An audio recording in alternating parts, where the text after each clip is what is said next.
Spotlight Haryana की एक और कड़ी लेकर एक बार फिर हम हाजिर हैं। नमस्कार, मैं हूं आपके साथ धर्म प्रकाश और आप देख रहे हैं स्पॉटलाइट हरियाणा। हरियाणा के लिए इस हफ्ते एक अच्छी खबर आई है। खबर ये है कि देश भर में ईज़ ऑफ डूइंग बिजनेस में हरियाणा तीसरा सबसे बेहतर राज्य बन गया है। ईज़ ऑफ डूइंग बिजनेस यानी बिजनेस शुरू करने की वो औपचारिकताएं जिसे हरियाणा में करने में अब आसानी होगी और सरकार इसमें पूरी मदद करेगी। लेकिन इस खिताब में आखिर सच्चाई कितनी है और हरियाणा में ये काम सच में कितना आसान है? स्पॉटलाइट हरियाणा में आज हम बात करेंगे हरियाणा के उद्योग जगत की।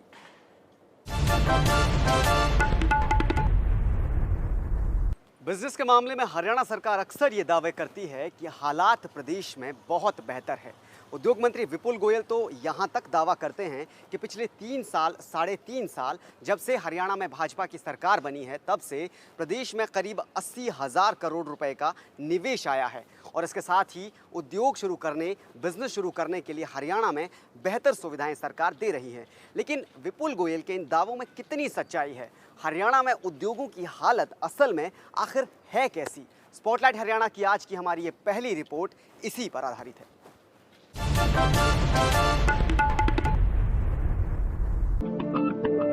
भाजपा सरकार ने सत्ता में आने से पहले अपने घोषणा पत्र में उद्योगों के लिए कई अहम वादे किए थे। सबसे बड़ा वादा था कि प्रदेश में नए उद्योग लगाने की प्रक्रिया को आसान बनाया जाएगा। उद्योगपतियों को विभिन्न मंजूरियां लेने के लिए अलग अलग दफ्तरों के चक्कर नहीं काटने पड़ेंगे और विभिन्न विभागों के इंस्पेक्टर्स उद्यमियों को बिना कारण तंग नहीं करेंगे। ये भी दावा किया गया था कि प्रदेश में निवेश आकर्षित करने के लिए हर संभव प्रयास होंगे। सत्ता में आने के 3.5 साल बाद भारतीय जनता पार्टी की सरकार क्या इन वादों को अमली जामा पहना पाई है, ये देखना है। कि ये सरकार ने प्रयास बहुत किए कि विदेशी निवेश भी आ जाए और देश के जो अपने अन्य उद्योगपति हैं वो भी हरियाणा में आके निवेश करें। पॉलिसी भी चेंज की और बहुत सारी योजनाएं बनाई भी। जब से वो ईज ऑफ डूइंग बिजनेस शुरू की है, अंडर वन रूफ जो अनुमति देने प्रयास किया है, उससे अब एप्लीकेशंस तो आनी शुरू हुई हैं। लेकिन धरातल की अगर बात करें तो जैसे गुड़गांव में इन्होंने जाट आरक्षण आंदोलन के बाद 2016 में ग्लोबल मीट की थी, इन्वेस्टर्स मीट, उसमें जिस तरीके से कहा गया था कि 5 लाख करोड़ 6 लाख करोड़ तक का बाद में कहा गया कि इतना निवेश होने के एमओयू हुए हैं, उन एमओयू में से बड़े कम धरातल पर आए हैं। और अभी ताज़ा तरीन जो अगर हम मंत्री विपुल गोयल के बयान की बात करें, अगर उसको सच भी माने तो 14-15 हज़ार करोड़ का निवेश जो ग्लोबल इन्वेस्टर्स मीट हुई थी उसमें से हुआ है। सरकार का दावा है कि जो वादे घोषणा पत्र में किए गए थे उन्हें 100% पूरा किया जा रहा है। उद्योग मंत्री विपुल गोयल के मुताबिक प्रदेश में कारोबार करने का माहौल बेहतर हुआ है। केंद्र सरकार द्वारा हाल ही में जारी की गई ease of doing business ranking में भी हरियाणा ने देश भर में तीसरा स्थान हासिल किया है। पहली बार सरकार ने काम किया समाधान दिवस के नाम से, कि समाधान दिवस के तहत डिपार्टमेंट के लोग 1 महीने पहले इंडस्ट्रियल एसोसिएशन से मिलने का काम, इंडस्ट्रीज़ के लोगों से मिलने का काम, उनसे उनकी प्रॉब्लम्स का फीडबैक लेने का काम और फिर उनको निवारण करने का काम। इसके लिए हमारे इंडस्ट्री डिपार्टमेंट के साथ साथ हमारे इंडस्ट्री के कंसल्टेंट EY फॉर्म जो है वो भी एक पैरेलली जाकर उन लोगों से इंटरेक्शन करती है और प्रॉब्लम्स को लाके हम लोग डिस्कस करके उनका समाधान करने का काम करते हैं। समाधान दिवस आज तक हम 7 कर चुके हैं। पॉजिटिव रवैये की वजह से एक्सपोर्ट के अंदर भी एक बड़ा चेंज हमें देखने को मिला। सरकार ने प्रदेश में इन्वेस्टमेंट क्लाइमेट को बेहतर बनाने के लिए हर संभव प्रयास किए हैं। हालांकि इंफ्रास्ट्रक्चर के क्षेत्र में अभी भी काफी कुछ किया जाना बाकी है।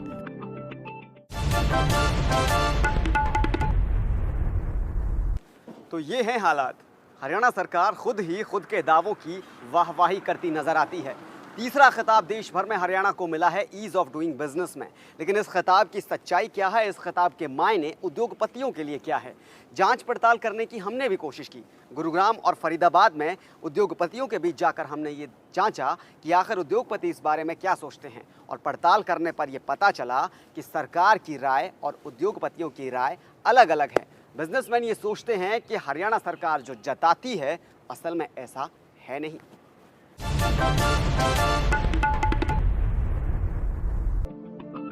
उद्यमियों की अगर माने तो उनकी कठिनाइयों में कोई कमी नहीं हुई है।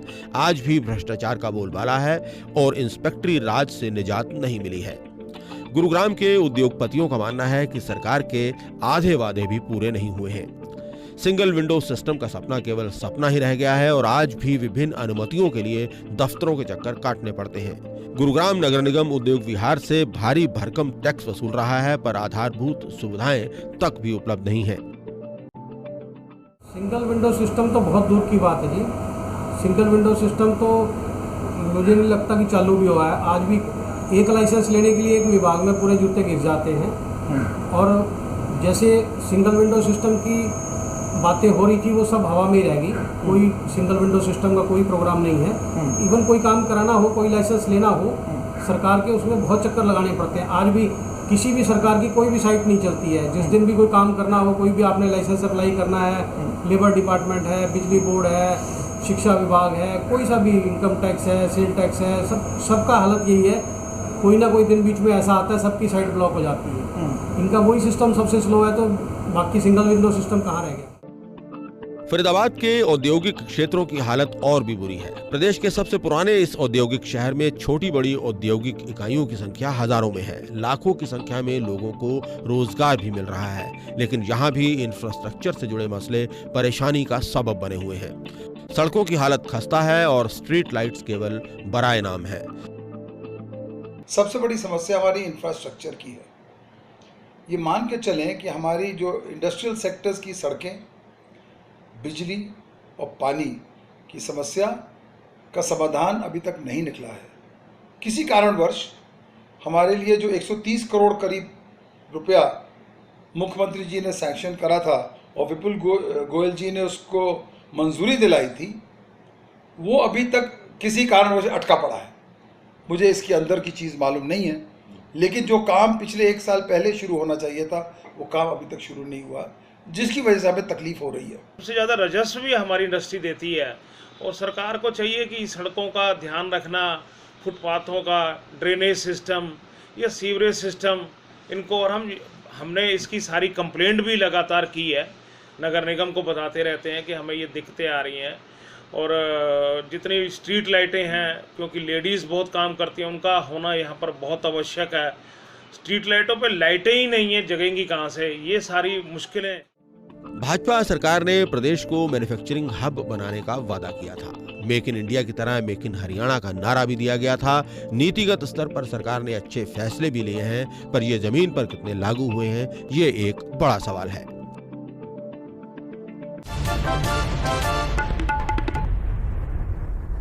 तो देखा आपने, उद्योगपतियों की राय कुछ और है, सरकार की राय कुछ और है। सरकार दावे करती है, लेकिन उद्योगपति जमीनी हकीकत बयान करते नजर आते हैं। उद्योगपतियों की राय हमने आपको बता दी, लेकिन अब उद्योग मंत्री इस बारे में क्या कहते हैं वो भी जानना ज़रूरी है। एक ब्रेक का वक्त अभी हो रहा है, लेकिन ब्रेक के बाद उद्योग मंत्री विपुल गोयल से हमने ख़ास मुलाकात की है और इस ख़ास मुलाकात में हरियाणा सरकार को जो ये खिताब मिला है और हकीकत जो असल में ज़मीन पर नज़र आती है, उस पर सवाल जवाब का दौर चला है। और ये पूरे सवाल जवाब का दौर, ये पूरी ख़ास मुलाकात आपको दिखाएंगे इस छोटे से ब्रेक के बाद। ब्रेक के बाद आपका स्वागत है स्पॉटलाइट हरियाणा में। ब्रेक से पहले हमने हरियाणा में उद्योगों की स्थिति और क्या कुछ उनकी समस्याएं हैं उनको देखा, उनको समझने की कोशिश की। और ब्रेक के बाद उन्हीं समस्याओं पर, उन्हीं स्थितियों पर ज़्यादा जानकारी के साथ या ज़्यादा समझने के लिए हम उद्योग और वाणिज्य मंत्री विपुल गोयल जी के साथ इस वक्त मौजूद हैं। उनसे हम हमारी जो डाउट्स हैं उनको हम जानेंगे। सबसे पहले हम उनका स्वागत करेंगे। विपुल जी, आपका हमारे शो में बहुत बहुत स्वागत है। सबसे पहले तो क्या हम ये कह सकते हैं कि हरियाणा में अब बिजनेस आसान हो गया है? ऑब्वियसली हरियाणा के अंदर बिजनेस आसान, जब से प्रदेश के अंदर भारतीय जनता पार्टी की सरकार मनोहर लाल जी के नेतृत्व में बनी है। हम जब स्टार्ट किया था तो 14वें नंबर पर थे ईज ऑफ डूइंग बिजनेस में। लास्ट ईयर हम लोग 6ठे नंबर पर आए और इस साल हम लोगों ने 3रे नंबर पर आए हैं। और मैं इसी तरीके से मैं समझता हूँ कि और अमेंडमेंट्स थोड़ा सा और करके हम लोग जल्दी नंबर 1 पर होंगे। चलिए, लेकिन ये बात सही है कि एकदम से बहुत बड़ी छलांग है, लेकिन साथ में ये भी है कि क्या वाकई इतना इजी हो गया है? क्योंकि अगर हम स्मॉल स्केल इंडस्ट्रीज़ की बात करें या फिर वैसे ही जो बाहर से निवेश के लिए जो आते हैं उनकी भी हम बात करें, तो क्या ज़मीनी स्तर पर अभी वाकई इतना इजी हो पाया है या काम हो रहा है उस पर और इजी करने के नहीं, लिए? देखिए वाकई ज़मीनी स्तर पर हो पाया, और जो ये रेटिंग जिस तरीके से मिलती है, हम लोग ईज़ ऑफ डूइंग बिजनेस में 6 से 3 स्थान पर आए थे। ये हमारी पॉलिसीज़ के साथ साथ लोगों के फीडबैक पर भी इसके बहुत बड़ा निर्भर करता है। आपने देखा होगा लोगों का फीडबैक, अगर अदरवाइज हम अपनी पॉलिसीज़ के ऊपर जाएँ तो हम लोग फर्स्ट या सेकंड पर खड़े होते, लेकिन लोगों के फीडबैक वो भी एक बहुत मायने रखता है। उसी तरीके से इसको कहा तो लोगों के पास जाकर ये नेशनल एजेंसी उनसे उनके एक्सपीरियंसेस पूछती है, उनसे फीडबैक लेती है, उसके हिसाब से हम लोग नॉर्थ इंडिया के अंदर नंबर 1 और पूरे देश के अंदर तीसरे नंबर पर। चलिए, मुबारक हो इस चीज़ के लिए। अब लेकिन हम थोड़ी बहुत समस्याओं की भी बात करेंगे जो एक्चुअली फेस कर रहे हैं, लेकिन उससे पहले आपकी सरकार ने मेक इन इंडिया का स्लोगन दिया है, तो प्रदेश के परिप्रेक्ष्य में अगर इस स्लोगन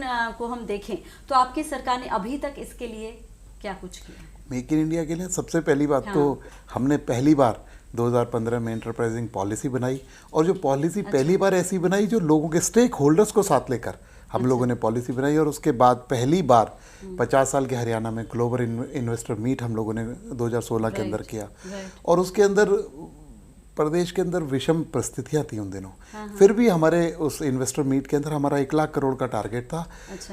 उसमें 359 MOUs, 3,88,000 करोड़ रुपए के MOUs वहाँ पर हुए, और लोगों ने बहुत सारी कंट्रीज से और बहुत सारे अपने स्टेट से लोगों ने आकर वहाँ पर अपना MOU साइन किए, और इन्वेस्टमेंट के लिए उन्होंने हरियाणा को चुना ड्यू टू हमारी हरियाणा की इंडस्ट्रियल पॉलिसी की वजह से, कि हमने कितना उसमें अमूलचूल परिवर्तन और वाकई में ईज़ ऑफ डूइंग बिजनेस की ओर हमने चलना शुरू किया था। ठीक है। इसके अलावा हरियाणा तो एक मैन्युफैक्चरिंग हब है, मेक इन इंडिया का कहते हैं ना कि कंधे से कंधा मिलाने वाला प्रदेश है, चलने वाला प्रदेश है।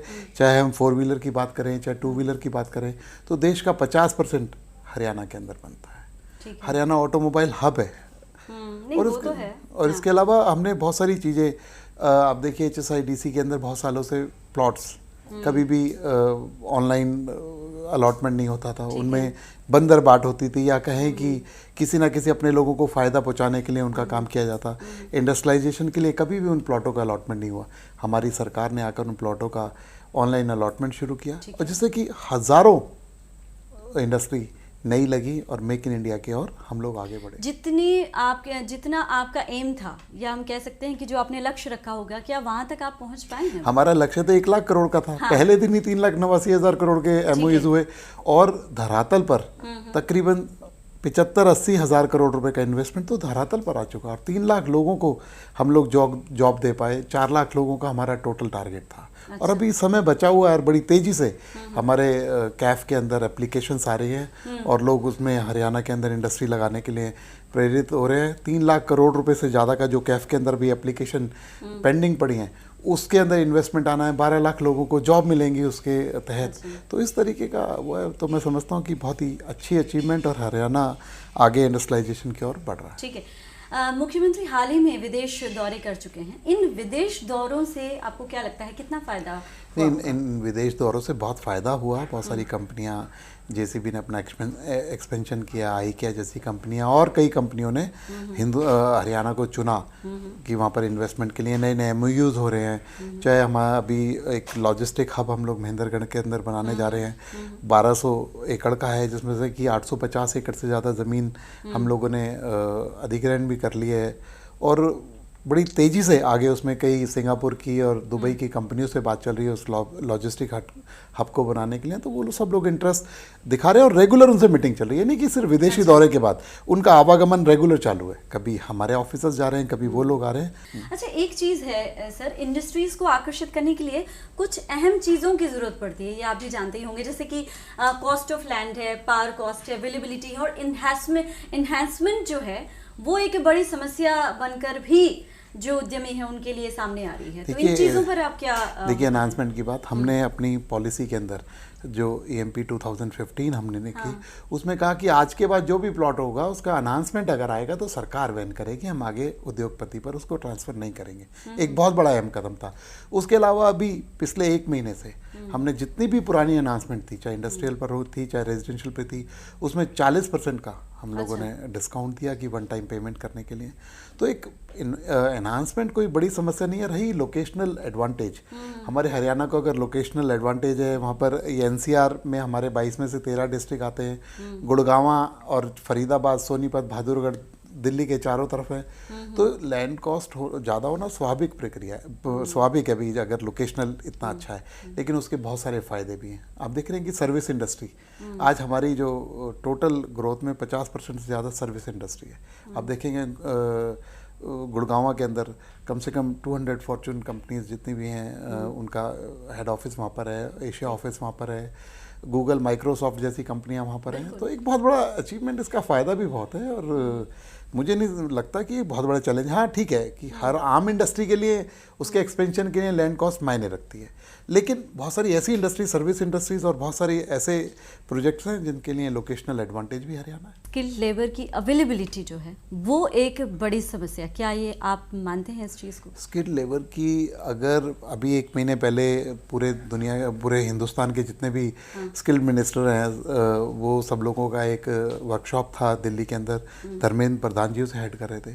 तो उन्होंने 10 मिनट सिर्फ हरियाणा की बात की कि हरियाणा के अंदर स्किलिंग पे जितना काम हो रहा है, जिस तरीके से हम इंडस्ट्री के अंदर तीसरे स्थान पर हैं, स्किलिंग में भी आज देश में हम तीसरे स्थान पर हैं। हमारी ITIs किस तरह से काम कर रहे हैं? मैं बता ITIs के अंदर हमने 90,000 से ज़्यादा बच्चों को पिछले साल वो किया।